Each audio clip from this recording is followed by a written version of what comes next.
The American Civil Liberties Union is a nonprofit, and they are some of the few that are having a closely monitored this election season. In particular, we wanted to ask them about one of the state constitutional amendment questions that voters got to decide on. Jeff Hong, Vice President of the ACLU of Hawaii Board of Directors, joins us with more about that. Thank you so much for being here this morning. Thank you for having me.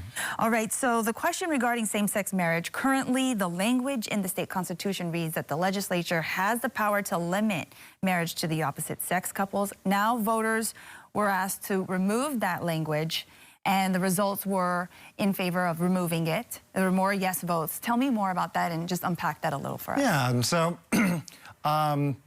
after same-sex marriage was found to be constitutional, the voters of Hawaii gave the authority to the legislature to ban same-sex marriage. And the ACLU always felt that this was a constitutional power that the legislature never should have had.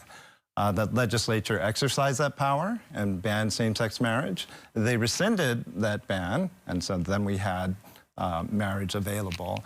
But it's always stuck in there in our Constitution to give them that latent authority. And now it's time to rescind that power so that the people, again, could weigh in on whether the legislature should even have that power. And I'm glad that the people of Hawaii voted to remove discrimination from our Bill of Rights.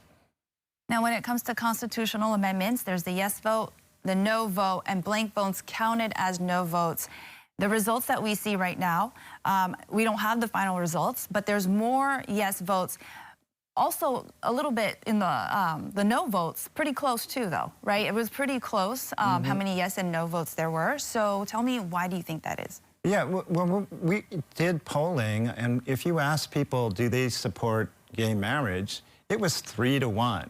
And so that's the way the people of Hawaii felt.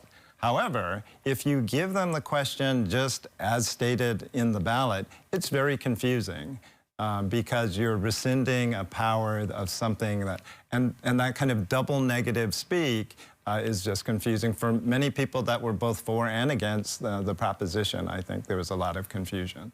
Is there any push to change the language to make it more simple so that we don't have this confusion? Yeah. We definitely would have liked to have weighed in on the language, but the way that the language is currently constructed by the Attorney General's office is a bit opaque. So that would be a good change. Now, I wanted to get your thoughts about the presidential election and the results that be. What are your thoughts on that?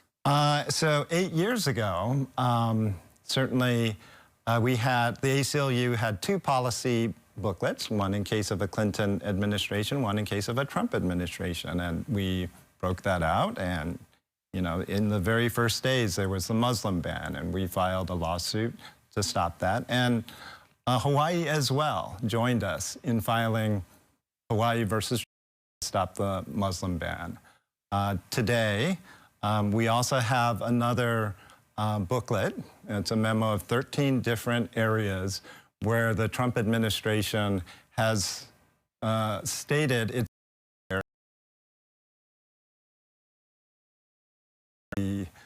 response that the ACLU is planning for from both the legislative, a legal, and from a state level too. All of our state constitutions and our elected leaders can act as a safety net against anything that may happen at the federal level.